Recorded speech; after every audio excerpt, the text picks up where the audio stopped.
What's going on, people? We are Tottenham TV, back here with yet another panel show for you guys. And we've got a star-studded panel today. We've got Amir returning to the panel. How are you doing, Amir? I'm doing well, my friend. I'm doing very well. It's nice to be back in London and obviously pumped and amped for Friday night.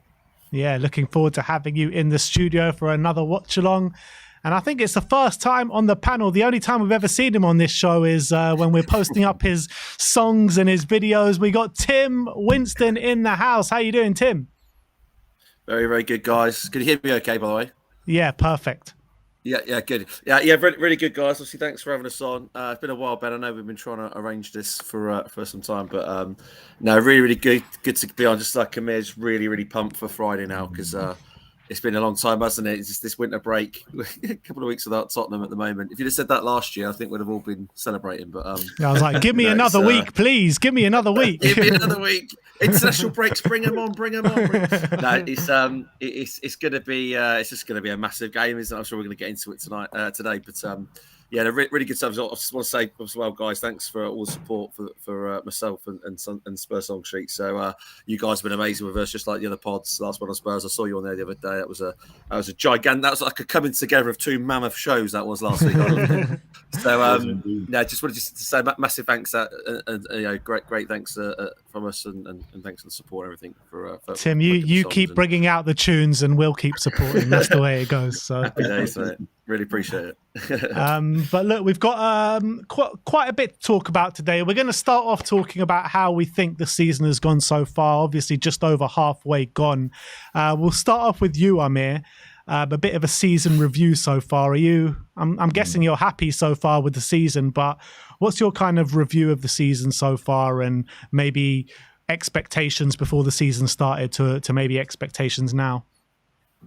So I think the expectations have definitely changed. You know, if you're looking at it, I probably would have been happy with, just progressing this season and, seeing the football that we're playing and, getting up in the league. But seeing how well we've done, especially up until that Chelsea match where we kind of lost our heads and, went into a little bit of a slump, but we've managed to bounce right back from that.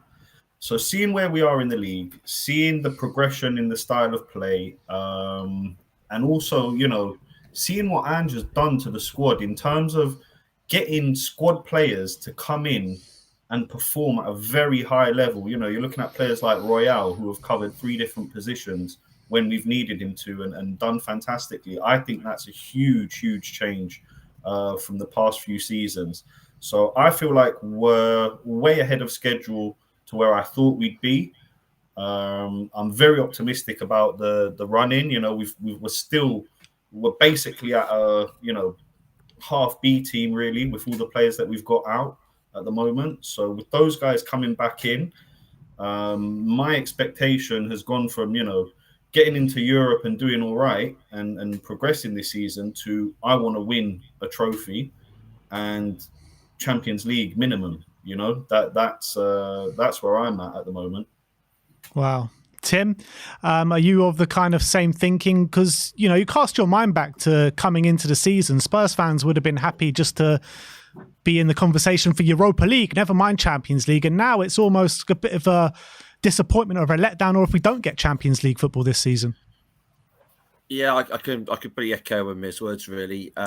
I think I've said this on a couple of pods. I just think it is a free hit this year. And it's difficult, isn't it? Because I sort of thought start of the season, it is pressure off. It reminds me a bit like when England went out to Iceland and then it was like a rebuild, wasn't it, under Gareth? And then that 2018 World Cup was a bit of a free hit, and we just seemed to start playing football again. So it feels a bit similar to that. But obviously the position we were in, I think I'd probably echo a lot of Spurs fans' opinions. It's just so gutting, that Chelsea game, and then what happened afterwards with the suspensions and injuries. We knew we were really thin on squad depth at the start of the season, but had we got away with it, who knows where we would have been. I guess it's kind of like what could have been for me at this stage. But then saying that, when we lost to Villa, I just sort of thought, Jesus, we lost a few games in the trot. Are they going to start crumbling? Are the cracks going to start appearing? And as Amir said, you've got these squad players coming in where in previous seasons you're like, we're going to go down 2-0 at United, or you just knew what's going to happen, and it's just been the complete opposite. I mean, it's just been such a revelation, really, to get these, or just great coaching to get these players believing in themselves. To just because someone else comes in, we're not going to change the way we play, and they've just upped their game. It's like they say like average players play really good with good players. Well, a lot of these players that are playing for us have not done this in previous seasons, so you just got to put it down to Ange and just the whole mood around the club. He's just lifted the whole thing, hasn't he? It's just I don't know. It feels like we're on a crest of a wave, really. And although we've had some really tough times with injuries, it's just every game's watchable, every minute's watchable, because you just don't know what's going to happen. And I can definitely say that wasn't the case last year, because we knew exactly what was going to happen. It's halfway stage. I mean, for us to even be in touching distance of sort of top two, top three. It's just Pep Guardiola playing his mind games on us. But Tim, you were saying about keeping in the touching distance of the top three and how impressive that is. Yeah, like I said, no one knew what was going to happen this season, especially when we've sort of lost those. We had our bad patch on top of all the injuries, on top of all the suspensions, and I just think it's amazing. I mean, other teams have dropped points. I guess you could kind of argue that's helped us. But to be where we are, I think everyone's kind of of the same opinion. It just sets up the second half of the season to be, to have a real push when we start getting these players back from AFCON, and Sonny comes back from his international duty, and obviously, well, God forbid, we got Maddison back on Friday. So it's just really, it would have been exciting anyway, because we've sort of overachieved, like you guys said. But I just think it's just been amazing, and for me, it's just the style of football being so different, because. I just that 4 years, and again, particularly towards the end of Conte, it was just getting, everyone was losing the will, weren't they? And the sort of difference in the club, it's sort of I feel our club, when it's really bad, it's really bad. When it's really good, it's really good. There's sort of no in between. Yeah, that's Ange ball for you. It's all or nothing. I mean, it literally is all or nothing. And I just quite like it. Again, it's just brought back the excitement of football for me, because you literally don't know what's going to happen at any point in any game, and it's great. And at least we're having a go. And I think like I said, it's a free hit this season. The fans would have accepted kind of wherever we finish, just to see some decent football, and we're getting it, aren't we? So, God forbid it. Well, that we know for a fact that football's going to continue. Just hope the results go away as well. Yeah, absolutely. And you say all or nothing, and I kind of wish that there was all or nothing documentary coming out about this season with Spurs, seeing that Ange motivational talks and everything like that.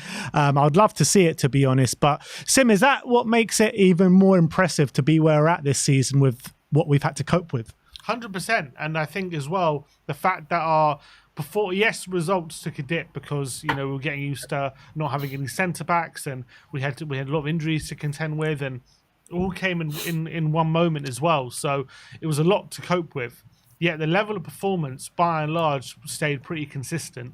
And yeah, when you're dropping in quality, and you're going from Van de Ven and Romero to Ben Davies and Emerson Royale, and you're going from Maddison to Lo Celso, and all these different things, obviously the quality is going to take a bit of a dip, and that did happen. And it's hard to maintain the level of results we were in the first 10 games of the season, 8 wins and 2 draws, when you're missing those kind of such important players. But I'm looking more at the performances.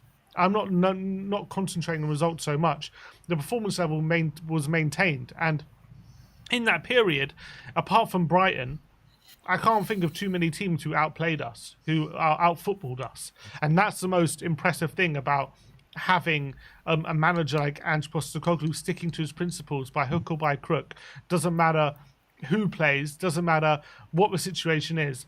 We're going to continue to play our football. We're going to continue to play out the back. We're going to continue to play through the midfield. We're not going to just go long. We're not going to change up our tactics to ride an injury crisis. We're going to try and get through it, because what Ange said is, what if you just have an injury crisis and then you completely change up the way of playing because you perceive that you don't have the players to play the way you want? What are you going to learn about those players if you change it up? How are you going to know if the players coming in can cope with the way you're playing if you just change up the way because you're bringing in these players? The only way of learning about these players is by putting him in the situations, looking how they cope with the football you want to play, and that's how you learn who can cope with it and who can play with it. So I had a cough there. He's got the Ange cough. Yeah, exactly. That's how you learn about the squad. That's how you learn about who you want to keep around, and that's when you learn about your players. So that is the most impressive thing about Ange Postecoglou playing the way we have been over this period. And you include the fact that in the first 10 games of the season, when we had our first choice 11, we were absolutely dynamite. We won 8 out of 10 games. We were unbeaten. We were top of the league, and that goes to show the potential of this team and the potential of where his football could lead. And in such a quick space of time, he was able to get us from the back end of last season, getting battered by Newcastle 6-1, conceding 3 goals in 20 minutes to Liverpool as well, losing that one. Losing 3-1 at home to Brentford. He was getting us from there to winning 8 of our first 10 games of the season. That shows the potential, and then you add into that the level of performance we're able to show when we did have fringe players out. That just shows to me next season, or even second half of the season, once we do switch out some of the fringe players who we now know with evidence aren't that suited to Ange ball, and we put into the squad players who are much more suited to play the way we want to play. And then if we have a full squad of those kind of players, that I think the sky's the limit. And that's the most exciting thing. I think it's been an astounding first half of the season. I think the injury crisis in a weird way has helped us in the long term. Short term, obviously, we've taken a hit, but I think in the long term, it's going to help us figure out who we want to keep around, who we don't, and all these different kind of things. And also it's going to help us with the squad keep that belief that this way of playing is 100% the way forward and it's going to benefit us. So I think to be in the position we are now is astounding. I think the first half of the season has been amazing when it comes to getting the fans on side and getting the players on side. And we're in a great position, 3 points off third place. Yeah. Oh, God. You talk about the injury crisis has helped us, and it's going to help us, figure out which players are suited and not suited. Have you learned anything new about any players during this time? It's not. Have I learned anything new? Ben Davis, he surprised me at centre back. Lo Celso being a real good part of the team now. Like when he's been called upon, obviously he's got injuries, but obviously we learn what he can offer the team when called upon. I think obviously we've learned that. I don't think we've learned it, but it's been confirmed that Højbjerg is just not suited to the way we want to play. You can maybe argue the same with Ollie Skip as well. But I think it's the most important thing is that Ange gets to see it firsthand, because it's all well and good fans having their opinions, but Ange is always going to have to see it before he makes a judgment. And I think that's what he's going to have learned from these players, having seen it firsthand now, because he's not going to just chuck people like Højbjerg and Skip by the wayside without having seen what they can do. And now he can see how they perform in this formation and in this system. And he can see they're just not perfect to it. Not that they're not up to it. It's just they're not perfect for it. And I think that's the main thing we've got to take away from these games. And also Brian Hill, maybe needs to be moved on, things like that. We've learned about Richarlison and Son in different kind of positions. I think it was all a learning curve. Everything we see, because it's a completely new way of playing. Amir, go on, Tim. So you just got me thinking, mate. So I just didn't even think about it that way. I guess what you're saying is bang on, because we haven't got any Europe, have we? So had we had Europe this year, even like Europa League or Conference, Ange would have had the chance to see the fringe players play, wouldn't he? He hasn't. So you're right. The injury crisis. The other thing I was just about to say, sorry to interrupt, but just we've got Maddison coming back. We've got Van der Ven. These players are not burnt out, are they? I mean, not only have they not had Europe, they've missed like three parts of the season. So you would hope coming towards that back end of the season, they're going to be like a juggernaut. As fit as they can be, not burnt out like a lot of the other teams on our rivals for the Champions League places. So potentially there's a double whammy, a bonus. So that the fact we've actually somehow managed to keep in contention, but those players being hopefully getting back towards the peak of their fitness towards the sort of mid part of the second half of the season. So I think that could massively work in our favour as well. Yeah, I think Spurs are just going to go from strength to strength in this second half of the season. But going back to the first half of the season, Amir, who's really surprised you? Who's really stepped up to the plate, which maybe you didn't expect them to? Well, I think it's my boy Royale. I think he has come in and he has really, he's played in 3 different positions. He's been asked to play centre back. That's huge responsibility while Mickey was away and Kuti. And I think he's really stepped up to the plate and shown that, he can come in and be a great squad player, great utility player. And I think he's actually really improved his passing as well, knocking balls over the top. I can remember him playing some very decent balls in there.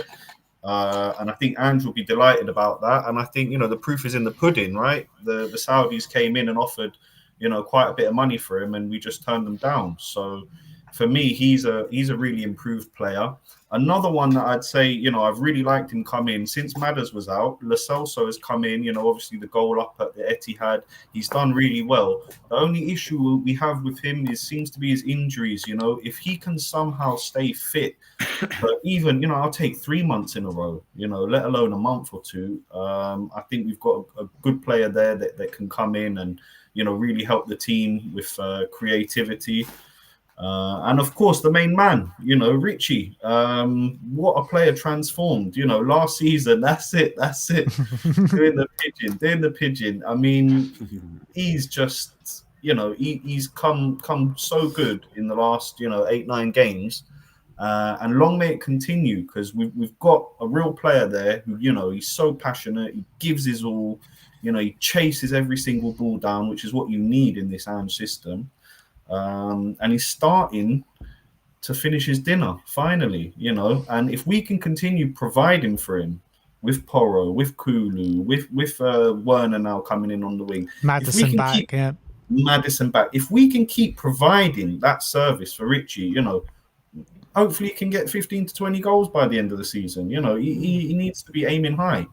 And I did mention there, Porro is another one who, last season there were a few doubters about his defensive, responsibilities. I think he's really improved that side of his game, and we know how good he is going forward. I mean, that delivery, unbelievable. And if he can keep doing that, what a player we have there. No wonder he's been linked to some really big clubs.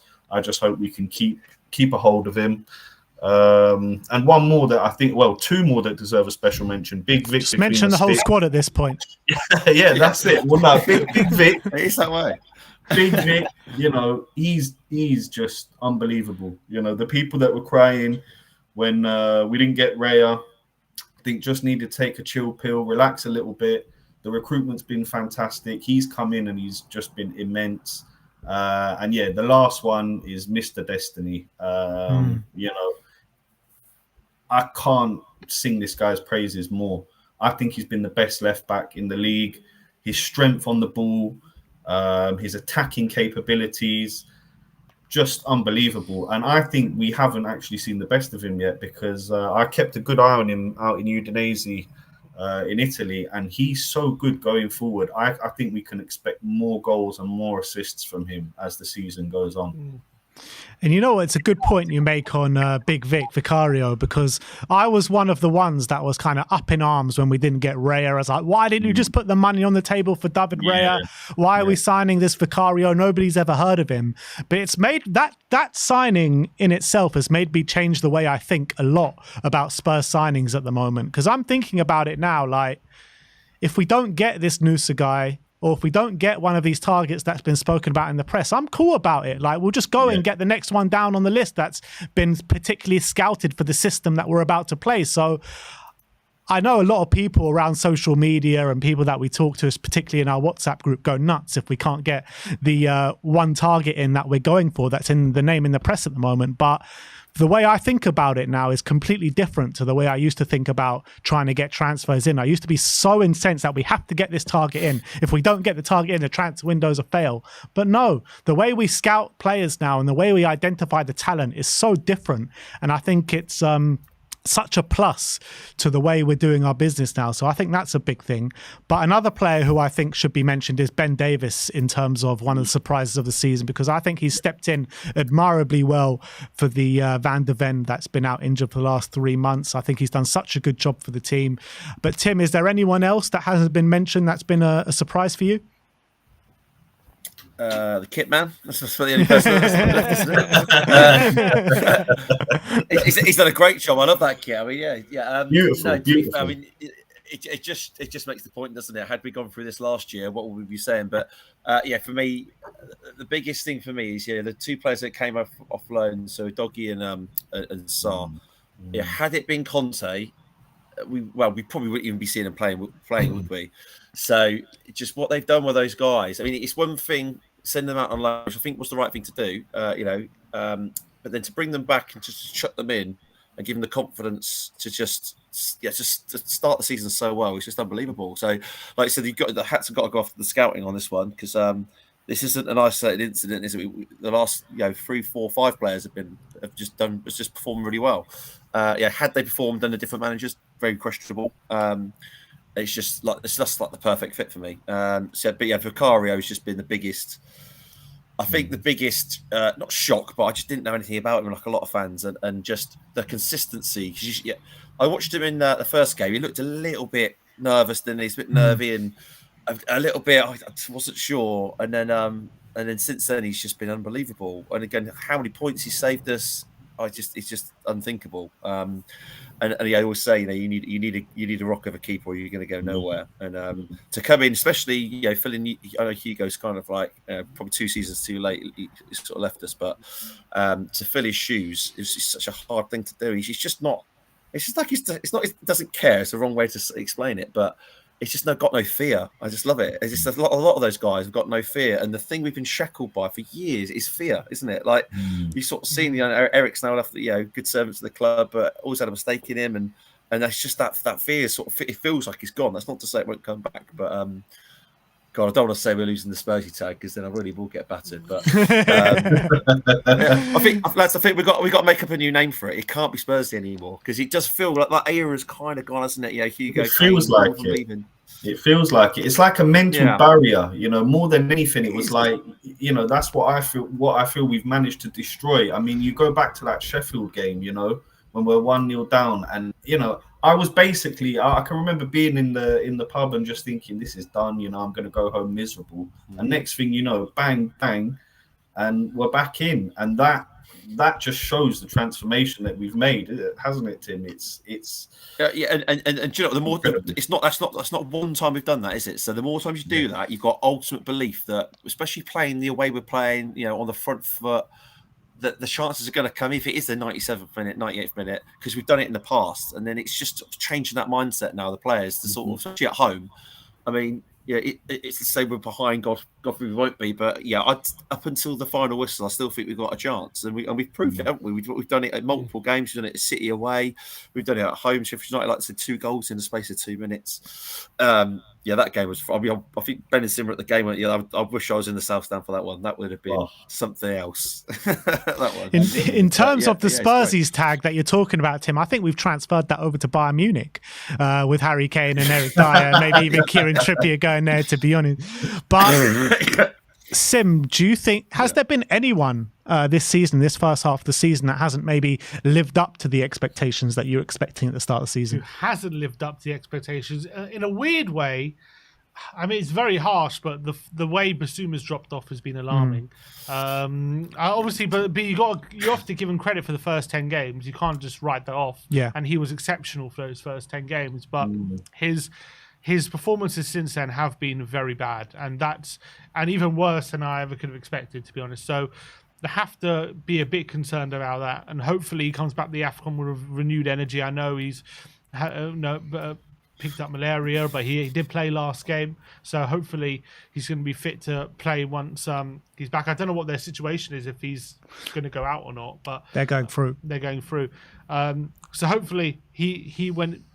Come February, he'll be okay. But I have to say, I've been very disappointed with his performances, because maybe it's just because of the high bar he set in those first 10 games, but he's got nowhere near that in his following performances, and has been very disappointing. So he's disappointed me.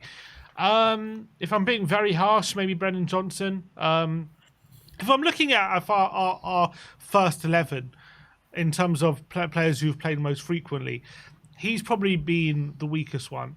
Not to say he's been bad, but he's probably been the weakest player in terms of consistently being at a certain level of performance week in, week out. He has had games where he's been anonymous and maybe his delivery's not been great. I still think he's shown a lot of good things, and I think he's a very promising player. Sorry? Good moments. Good moments. Yeah, good moments. Yeah, I think that's a good way of putting it. I remember moments, not his performances.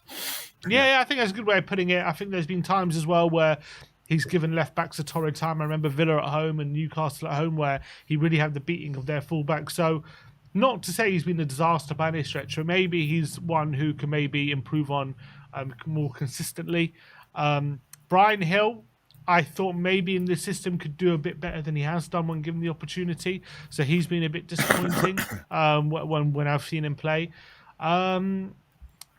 Other than that, no one's really. Maybe Ollie Skip as well. I thought maybe would have been a bit better than he has been, especially in that number 8 position. I thought he would have been a bit better on the ball than he has been so far this season. But other than that, I think everyone has played as expected. This is the kind of performances from Højbjerg I expect. I don't think he's been worse than what I expected this season. I think Lo Celso's maybe been a bit better. If I'm looking at fringe players, Kulusevski, he has been mentioned. I think he's getting back to his best. I've been really happy with him this season as well. I don't think he's been worse than expected. So if I'm looking at anyone else, I think it's pretty much as you expect. Well, I think it's safe to say that we're 4 happy lads here after the first half of the season, the way the things have gone. But let's talk about our player of the season now. Amir, there's a lot of candidates to talk about in terms of who could be our player of the season. But in you particular, who's your player of the season so far? It's a tricky one. It is a tricky one, but immediately we've spoken about him. I think it goes to Big Vic because I think in terms of the saves he's made and that leadership from the back, the way he's come into the team, the way he's been, an absolute leader from there, without being given any captaincies or anything like that, I think, has saved us probably 10, 12 points, at least. So. Yeah, for me, it's Big Vic. But there's a few others. Yeah, sorry. Yeah, there are, just before you get onto special mentions, but you know what it is about Big Vic? He kind of he's so happy to be here, and he plays like every game like it's his last game he's ever going to play. So much passion, so much energy, leadership's qualities as well. I mean, I'm yet to find a real flaw in his game. Maybe if I'm being really harsh, his passing out the back sometimes can be a bit messy, but I think all in all, I'm happy with it. So I can't really see too many flaws in his game, Vicario. I think he's just so happy to be here, isn't he? Oh, he is. He's Spurs through and through, since he walked through that door. And I think he's, when you have players like Kuti and VDV in front of you and you Doggy and your Poros, and then you've got Big Vic behind him, that's just, building solidity there that will scare teams. They're thinking, how can we get through that wall? And then if we get through the wall, Vic's just going to end up saving it. I can remember some fingertip saves where I was like, oh, that's a goal, and he's just managed to get to it. So for me, it's Big Vic all day long. And yeah, long may his performances continue. And, that kind of fantastic attitude, I think it's, a typically Italian thing to be so passionate and so into it. And I'm just absolutely loving it, to be honest, lads. Yeah, I think he's had like a save in Save of the Month award, like every single month of this season so far, which is absolutely nuts. But Tim, who are you going for? I'm going to ask if I'm allowed a joint one because I completely agree with Amir. But so for where he was to where he is now, so for me it's probably Porro because Vicario, as amazing as he is, he's come in, like I said, with no. He's just hit the ground running, hasn't he, from scratch? But you sort of think of where Porro came from. He's bought as a wing back. He's had to adjust his game. The coach that brought him is now not there. he had a couple of shockers, didn't he? I think it's Leicester away. He just got, just looked completely out of place. And then to go from that to where he is now is just testament to him, really. He's just been unbelievable and consistently good. Like you said, he's got an absolute wand of a delivery, which is just going to be great for us going forward. So it's a bit of a joint one for me. I can't split them two, if I'm honest. But one for exactly the same reasons as Amir. Like he's been faultless, Vicario, but then I just think for the change around in Porro, it's just to adapt to that new system. Again, he's got some work to do on his defending, hasn't he? But going forward, he's just frightening, absolutely frightening.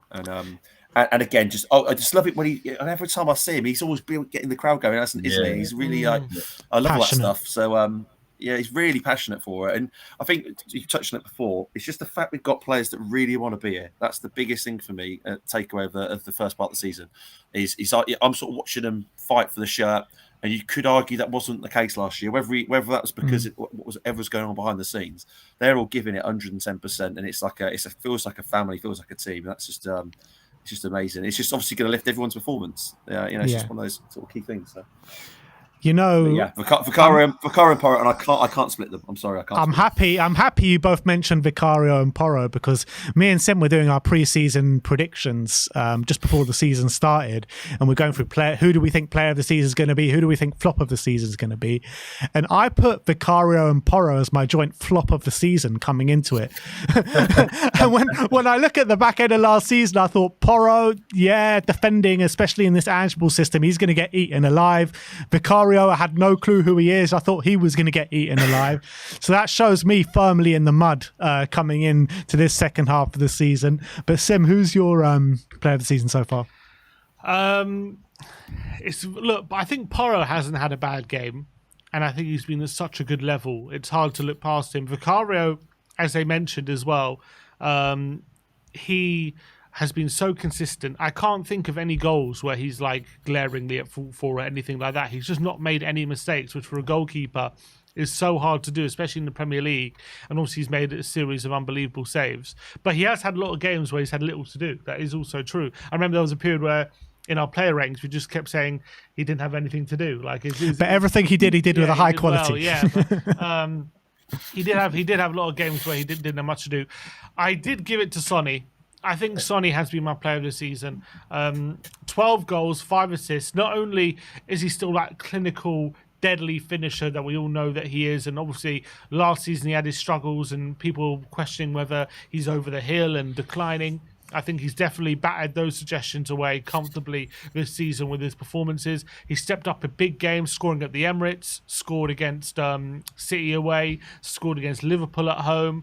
But not only is he doing all these things, he's first of all starting to perform really well on the left again, just as he's doing up front, showing his versatility. And he's showing he's so creative. 5 assists as well. I think he's near the top of the league for most chances created. For accurate through balls, he's near the top of the league as well. And adding to all of that, how he's taken on the captaincy role, how he's a leader of the team now, how everyone has rallied around him, and he always has a smile on his face, and everyone loves him being captain, and what a great leader he has become. A lot of people were questioning at the beginning of the season, is he the right choice for captain? Is he a natural leader? And I think not only has he become a good choice, he's become the near perfect choice. He's one of the most perfect leaders for the modern game and for modern players. How he always encourages them, and he always gives them advice, and he always has his head up, and he's always got that smile on his face, and he never stops going till the end. And he's a winner as well. And I just think all that coming together has just given him the nod for me for my player of the season. So I think he's been exceptional. I think every player mentioned has a more than decent enough shout to be the player of the season.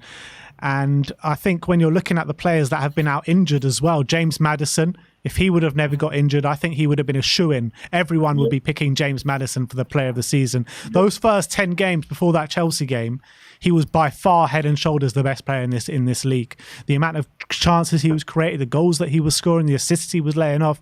I mean, he was incredible. Van de Ven as well. could have been in the shout for best defender of the Premier League in the first 10 games, the way he was playing. It's just such a shame that their season or their half season had to be cut short. Great to have them back in the side now, but I'm actually going to agree with Tim for player of the season so far. I think Pedro Porro, for me, has been the most consistent and the best player for Spurs this season. He's just been incredible at right back. The way he, goes into that middle of the park, creates chances for us, gets shots off pretty much every game. His defensive performances have been getting better and better throughout the season as well.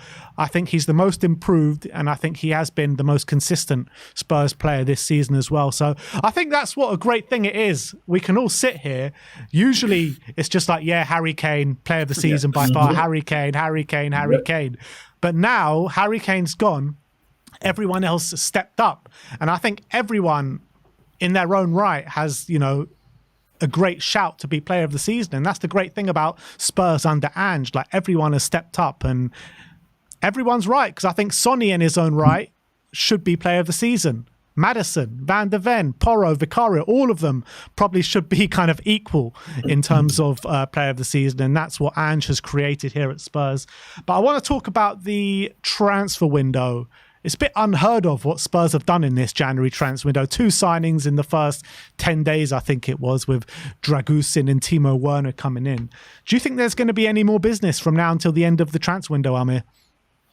I really, really, really, really hope so, because I think this is something that not so many people are talking about, but the whole thing with FFP and our advantage in that kind of new spectrum that's been created in the Prem, I think can be huge for us.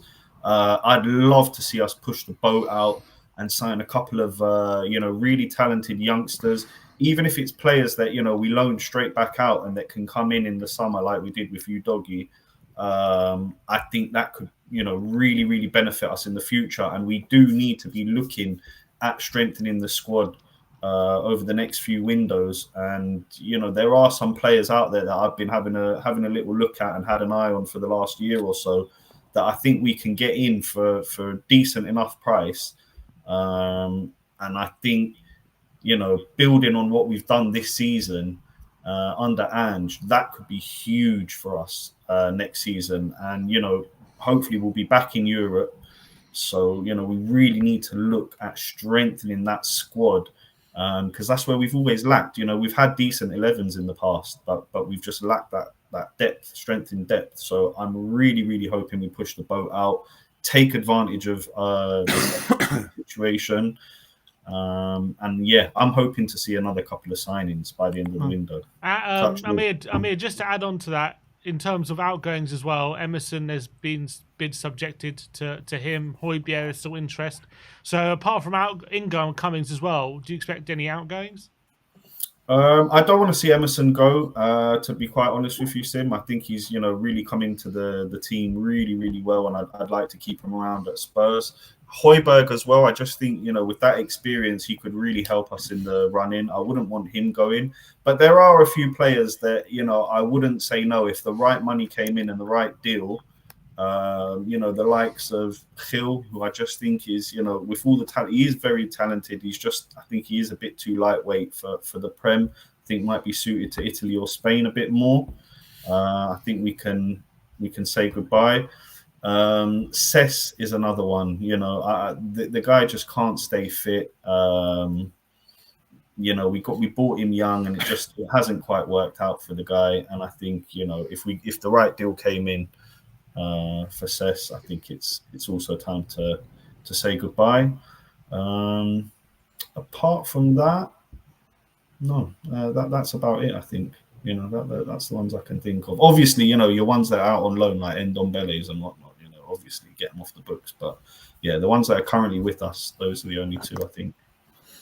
Tim, with 8 days left of the transfer window left, do you expect any more incomings or outgoings? Well, I put a tweet out with I just put Ange's face. You remember Harry Redknapp with his elbow on the car at the training ground.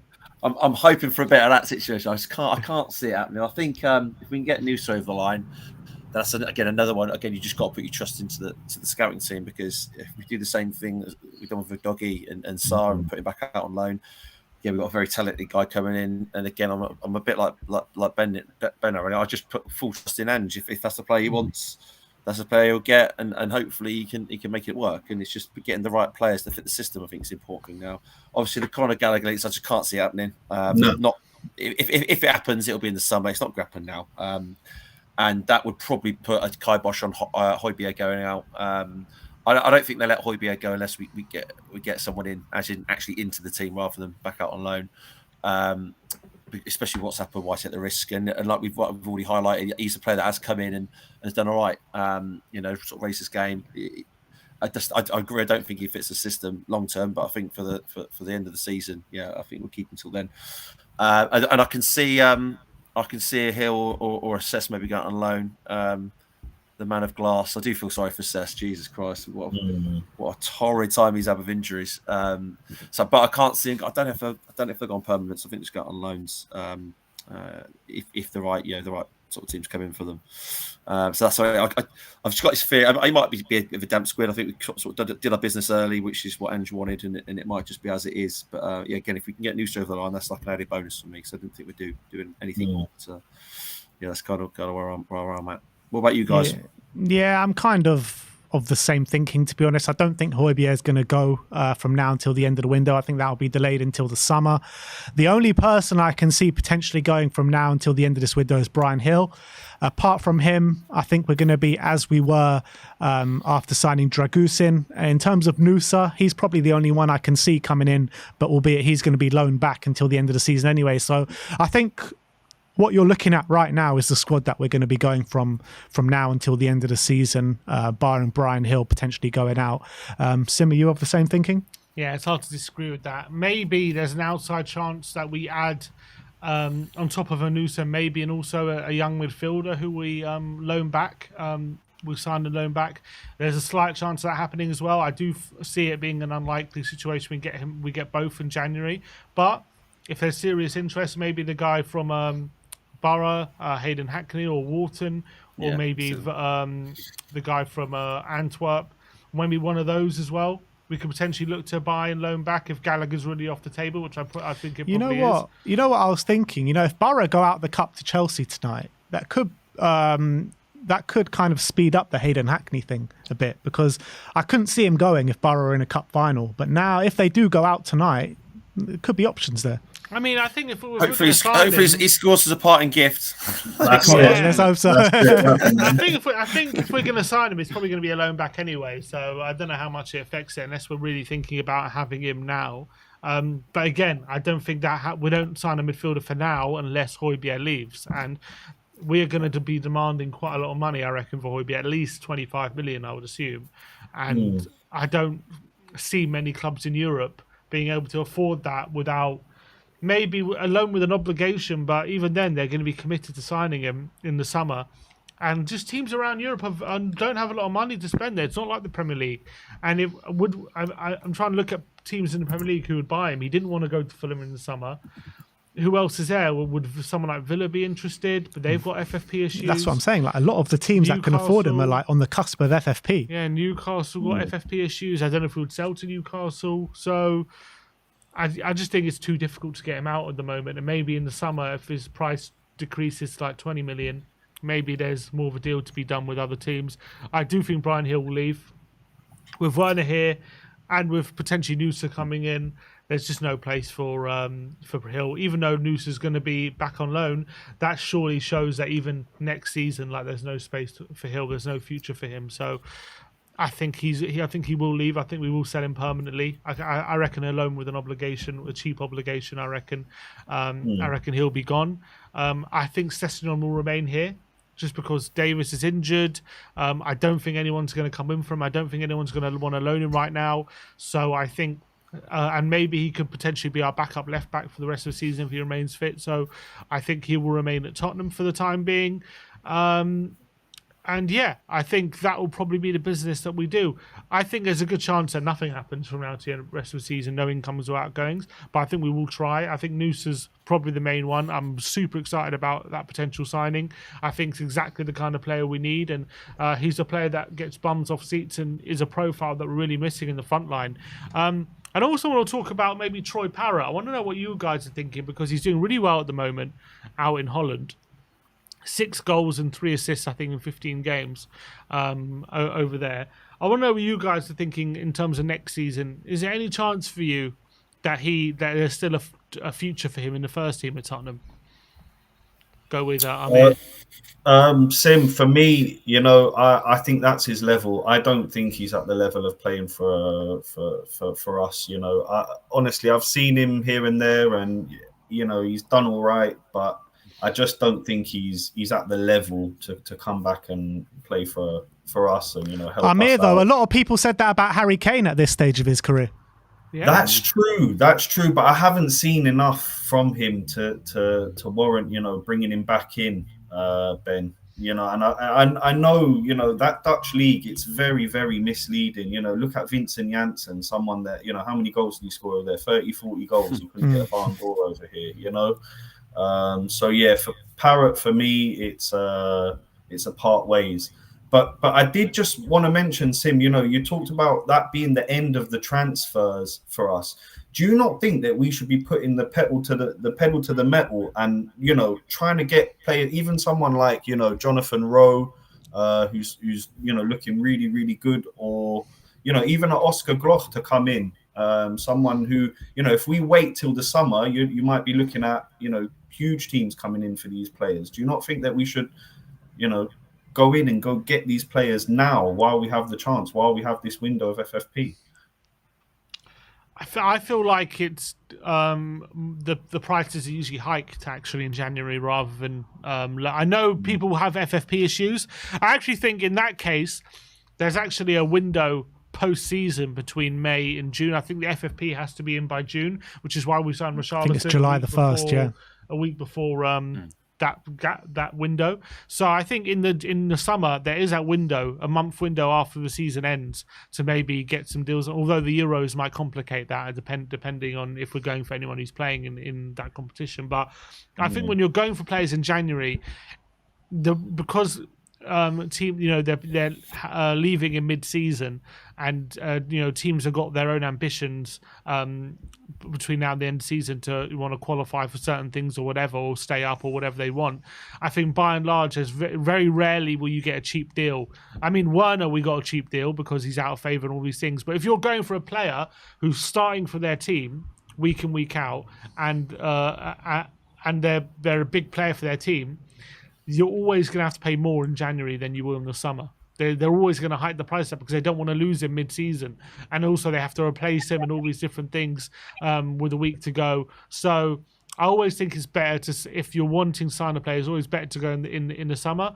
I don't think we're going to be taking advantage of any FFP in January. I think that if that's going to happen, that'll be between May and June when the deadline approaches.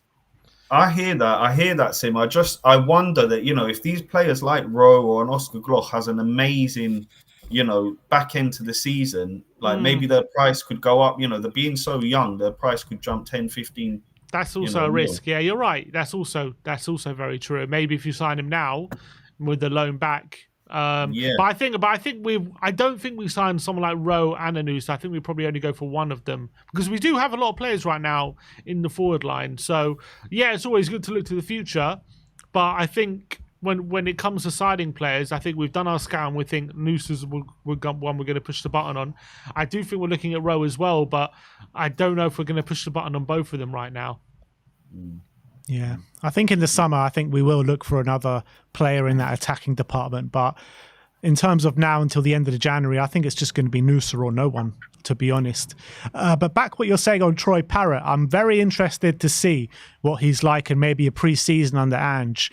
And if he starts to look competent in a pre-season under Ange, then I think maybe we'll have a bit of a player on our hands. But if not, then I think this season puts a bit of value on his head as well. So I think it's a bit of a win-win for us, this Troy Parrott situation, to be honest.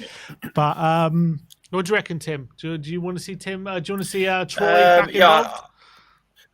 I kind of agree with Amir. I don't. My gut tells me he's not at the level, and I think the level we're now looking to operate is going to be even higher, especially with the way we play. I thought there's a few issues with not discipline, but he wasn't. When you said about Harry Kane made it happen, I just don't see him in the same mold as Harry Kane. But I'm judging him on years past, so I'm guessing he would have probably grown up by now. And I don't know. I think to be fair, get him back and give him a pre-season and see what happens. If he does sort of stay with the club and goes out on another loan, I'd like to see him in a championship again, in a good championship team, or in a lower sort of Prem team, because it's different. It's just a different kettle of fish, isn't it? The Dutch league to even to the championship. So to cut the mustard at this level is ridiculously hard. Obviously, Richie's now come into form. Obviously, Sonny's up there. I mean, there is that gap, isn't there, for a top striker, and someone's going to have it. So either we're going to go and buy someone, or there's a space there for all of these guys to take the opportunity. I mean, it would be amazing, wouldn't it, to get someone like, just especially the season after Harry Kane leaves, just to get someone else that comes in and hits the ground running again. But my gut tells me probably not at that level. Or if he would have made it, he would have made it by now. It's kind of where. I mean, go push the boat out and get Dusan Vlahovic through the door. That's what I'm saying. He is banging form this season. A man off form last season. Everyone was like, nah, no to Dusan, no to Dusan. I'm telling you, get Dusan Vlahovic in the summer. Don't worry about centre backs. Don't worry about midfielders. Bring in Alfie Devine and Ashley Phillips to play you kind of the fringe and roles if they carry on their Plymouth form, and go get Dusan Vlahovic in. That's what I say. Yeah, but he's going to cost 100 million. We'll get it done. We're like got 400 million sitting there, not sitting there, but 400 million FFP. Like, why can't we push the boat out and spend 100 million on a player?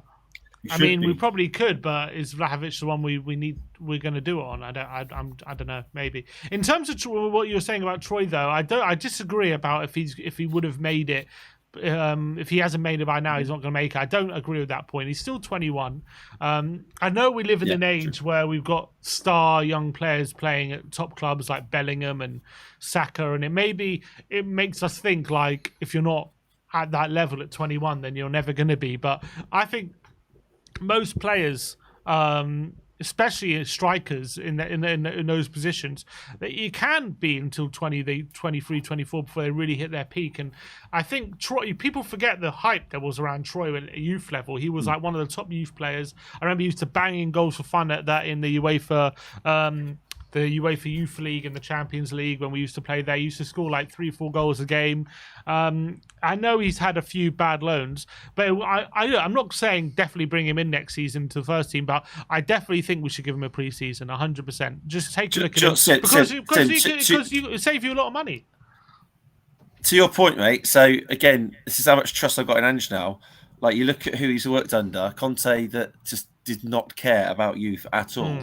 And I think you can't. You're probably right. You can't judge him until Ange's got hold of him, and then if Ange doesn't like him, it's kind of like, it just won't work, would it? But I think you've got to give him a chance under someone like that will put the trust in the youth and give him a chance, because he's done it with Udogie. I know those guys are sort of more experienced and come back off, being loaned back out to their clubs and come back again. But he's put his ultimate trust in both of those two. And look at the seasons they're having; it's unbelievable. So, I do.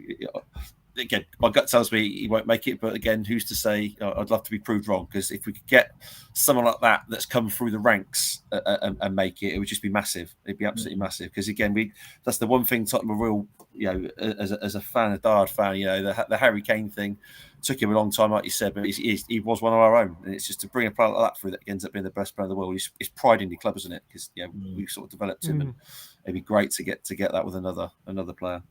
You know who my dream signings are for the summer?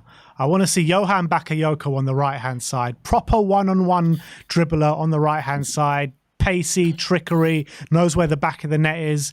And then either one of Santiago Jimenez or Dusan Vlahovic as the number 9. And I think and obviously Noosa in there as well. So if you have that, Sonny Noosa on the left, Brennan Kulusevski, I'd like to see more in the number 10, but Brennan Bakayoko on the right with Richie and one of Dusan or Santiago Jimenez as the front line.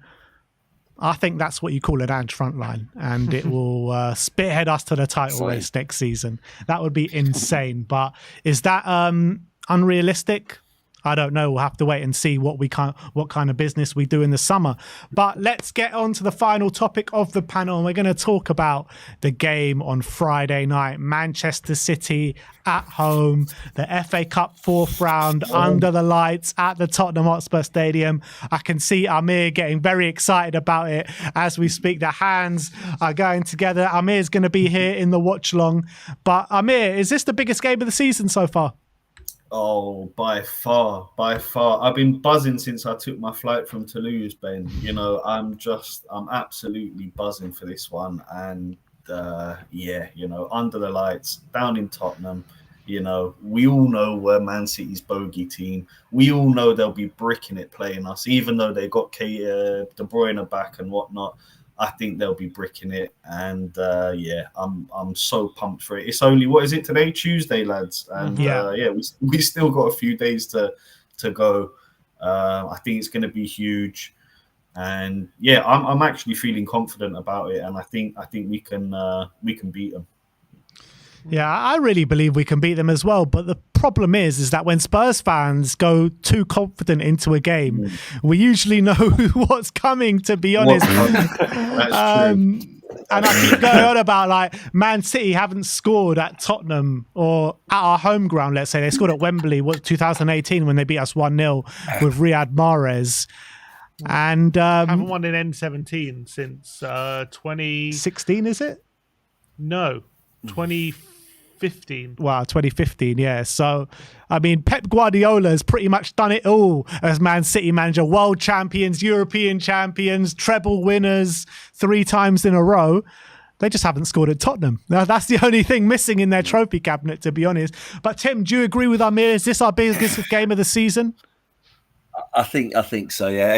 Especially just the way it's built up, the way, you know, hopefully we've got like some players coming back. So we've slowly got Van der Ven back and Ramirez coming back, and hopefully Maddison's going to be fit for it. De Bruyne's come back. It's just everything's built up. The break that we've had, you know, getting we probably should have beaten Man United, but great performance with half the team out against United. And that narrative that they just haven't scored. It's just built. And again, even the fact it's on a Friday, it opens the weekend, doesn't it? It's just something about finishing work, getting down there, and everyone's sort of getting on the beers and what have you. But I'm hoping it's going to be absolutely electric. Fortunately, I'll be playing in the shelf, so if there's any fans in the audience, come on, be at the ground. Come on down. Let's go have a sing song and get it going. But from 6 o'clock, it's going to be. I think it'd be rocking. I think there'll be a lot of people having half days off on Friday, and probably half days off on Saturday morning if we win as well. So full days off on Saturday with the hangover that's going to come after that. Off. I tell you that. Yeah, it's massive. It is absolutely massive because if we get a result, what that could do for our. I mean, it feels like it's been building back after our sort of dodgy spell, but if a win would just be huge. It'd be huge because it's just a statement win, isn't it? And then. Yeah, the FA Cup. You're knocking out one of the juggernauts out the FA Cup, and it's just the fact of again the stats would say Spurs win, right? But we all know that's not. Stats don't rule because we'll be rich men with large betting accounts if that was the case. So it's just I just got that horrible fear that's going to come back to bite us. But then I've said that what was it? Last 5 times they played at ours, and it hasn't happened. I was fortunate to be in the crowd when Kane got his record the last time. So, hopefully that continues and the hatred of N17 continues because I'd love to see Pep at the end having not scored again just to see what he does because I just think I don't think Pep's got the answers to everything. He's not got the answer to Tottenham, has he? He's just it's the only thing. It's just something. Yeah, it's the only thing he hasn't cracked. Well, that's what he said, isn't it? He said in an interview once, was one thing you still want to achieve in your career. He said, please score a goal at the Tottenham Stadium. That's all I want to do. It's crazy, isn't it? But, you think about it, right? And every time we go into a big game like this, and one of our biggest players, especially a player who's so important against Man City, Heung-min Son, is out, we'd all be going into it quite negative and being like, oh, can we really get a result without Heung-min Son? But the Ange factor and with all these other players coming back just gives us so much hope and belief. And I don't remember going into a game when you've got one player that's always so pivotal against a team and still going into it with so much confidence. 100%. And maybe, we've gone into big games where against City with Kane injured and then Son step up. maybe when now we're going into big game without Son, maybe someone else can step up. And there's the pigeon. I think the big player in this game is going to be Werner. I really do. I think he's going to have a big part to play because I really do, because if I'm looking at our front line, he's the only one who really loves to attack that space in behind and make really clever runs. What about Johnson as well? I don't think he does it in the same way that Werner does. Werner really be great to have the dual threat, though. 100%. We need that pace, and that is going to keep Man City guessing. It's going to keep that threat going the other way, and that's so important in this game to make sure that Man City aren't penning us in. Because if you remember, you look at that game against Newcastle they had in that first half. Newcastle were hurting them in the transition and on the counter, and it made Man City kind of second guess themselves in that first half, and they were losing 2-1. But once Newcastle started to get tired, that threat started to diminish, and it just meant Man City could just pen Newcastle in without any fear of getting hit in behind. And you know, Man City grew in confidence, end up winning that game 2-1. Obviously, De Bruyne coming on, and he'll be a big part to play in this game as well. But having that threat in behind is so crucial in this game, and hopefully Maddison has a part to play, maybe from the bench as well, if we need him to come on, and that will give everyone a big lift. But I assume Kulusevski is probably going to be playing in midfield, and that's absolutely fine because he's been great there as well. But I think if we didn't have Werner, in a weird way, if we didn't have Werner in this game, I would be a lot less confident of doing them over. But having Werner there, having a player who I know, even for Chelsea, did really well when he played against Man City, and even in that system, because his pace can frighten them. I really think this game is going to mean more to us than it does to Man City. I think we're going to be more up for it than them. I think the home advantage is going to mean a massive. We're going to be the 12th man on that Friday night. It's a much bigger game for Tottenham than it is for Man City. That's reality. They're still in the Champions League. They're going to be up there for the Premier League. For us, it's the only realistic chance of winning a trophy. I think Ange is going to absolutely want us to take the game to them. And it's going to be so exciting. It's going to be full of attacking football, both teams going at it. And I just think that little bit of extra motivation for us could tip the balance. So I'm super excited going into Friday. Yeah, I think it's a good point. Like Dejan Kulusevski always has a good game against Man City, doesn't he? I think he's going to be so important for us in this game of football. But I guess let's go around the room and give some score predictions. So we'll start off with you, Amir. I'm going to go with a 2-1 win with Richie, Mr. Pigeon himself, getting the winner. Tim? I'm going to go for a Battle Royal 3-2 win. I think it'll be Richie, and I think Werner's got a game. I think this is his game, either with a couple or maybe even like a Romero header or something like that. I can just see 3-2 for me. 3-2. Oh, so with both those scorelines, Man City will probably go home happy scoring at the Tottenham Hotspur Stadium. To be fair, Sim, what are you going for? I'm going to go 4-2. 4-2. I think it's going to be a goal fest. I think Van de Ven and Romero being back is going to mean a lot, but I don't think it's going to be enough to keep City at bay totally. But I've got a feeling that we're going to be opening them up more regularly than people think, and we'll take the lead and make it 3-2, and then we'll seal it 4-2 late in the game. And I'm going for a 4-2 win. Yeah, am I right in saying this is the last round of replays ever in the FA Cup? Definitely for this season. Yeah, I believe they're scrapping. Because they're scrapping them for next season. This is the last time of a potential replay.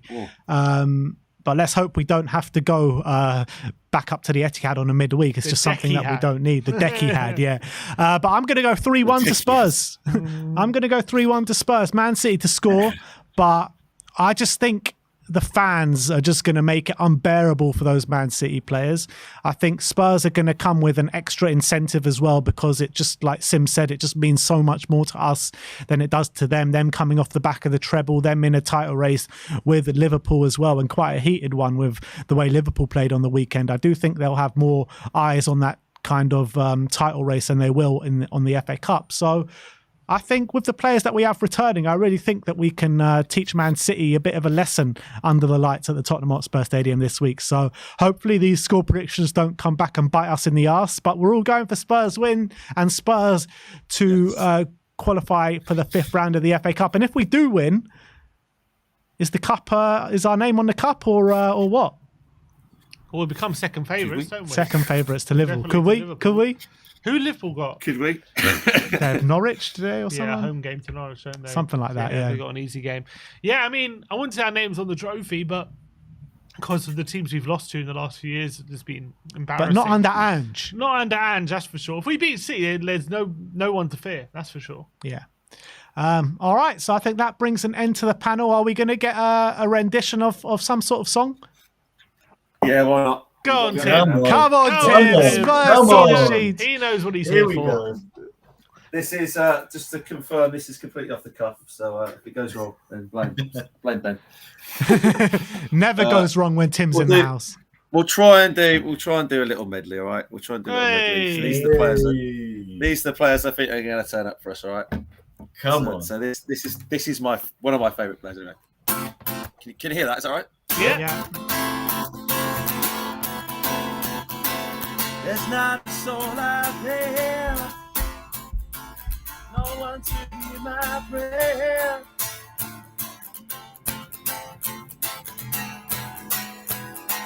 Making me a ginger from Sweden. He came from Juventus and he plays on the wing.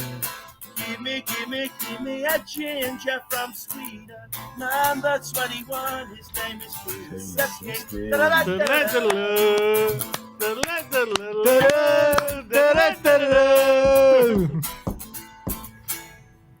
And then this one is, well, we've not really played this because it's not been played, but this is for James. Okay.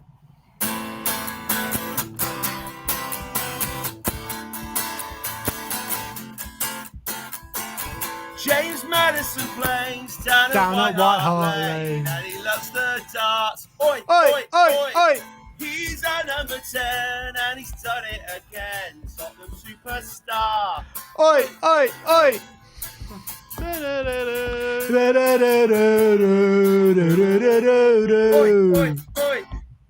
Love it. Absolutely love it. Go on, give us one more. The last one. This is the last one. So this is the man that's going to win it for us. 4-2 or 3-2. My prediction or Sim's prediction. So you know this one.